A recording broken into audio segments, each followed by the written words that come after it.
দেখতেই পাচ্ছেন এখানে কিছু একটা হচ্ছে। তো এখানে মূল ঘটনাটা আমি একটু খুলে বলি, ঘটনা ঘটার আগের ভিডিও এটা।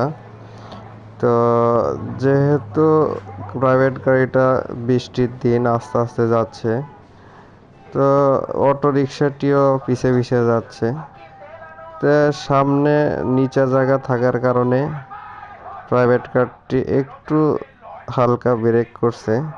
তো অটোওয়ালা আসলে তার গতি আর নিয়ন্ত্রণ করতে পারে নাই, এসে সরাসরি তার বাম পাশে লাগাই দিছে। তো আসলে যার যার শখের গাড়ি, আর শখের গাড়ি বলে কথা না, এখানে প্রাইভেট কারটি সামান্য একটু খোঁচা বা একটু রং উঠে গেলেই অনেকগুলো টাকা লাগে এটা ঠিক করতে। তো এই চিন্তাটা মাথায় করে আসলে অটোওয়ালার আরেকটু সাবধান হওয়া উচিত ছিল। কারণ সে তো একটু লাগিয়ে দেওয়াতে যদি প্রাইভেট কারওয়ালা জরিমানা আদায় করে, সেই ক্ষেত্রে তার একদিন না 3-4 দিনের ইনকাম চলে যাবে। তো দেখতে থাকুন যে আসলে প্রাইভেট কারওয়ালা তাকে মাফ করে কিনা। তো একটা জিনিস আসলে সাধারণত যারা চালায় তাদের একটু সাবধানতার সাথে চালানো উচিত। কারণ তাদের যেহেতু ব্রেক সিস্টেমটি খুব একটা ভালো না, তাদের আরও সচেতন হয়ে গাড়ি চালানো উচিত। কিন্তু আসলে তারা এই কাজটি করে না, তারা খুব দ্রুত গতিতে চলাফেরা করে, যার কারণে এই দুর্ঘটনাটা ইদানিং বেশি ঘটতেছে।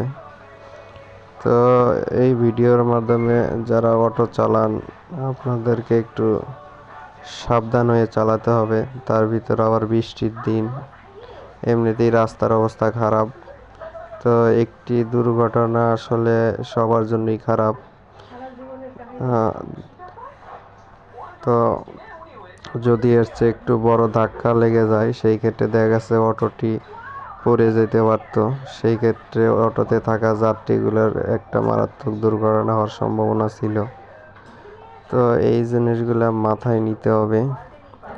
তো দেখা যাক আসলে প্রাইভেট কারওয়ালা কি করে, সে আসলে মাফই করে নাকি তাকে শাস্তি স্বরূপ জরিমানা করে। তো আসলে তাদের আসলে কি বলবো, তাদেরকে আসলে কিছু শাস্তি দেওয়া উচিত। কারণ শাস্তি না পাওয়ার কারণে এই ঘটনাগুলো প্রতিনিয়ত ঘটে যাচ্ছে। তারা আসলে মাপ পাওয়ার কারণে এই জিনিসগুলো আর পরবর্তীতে মাথায় নেয় না। তো দেখা যাচ্ছে তারা আসলে গাড়িতে উঠে পড়েছে।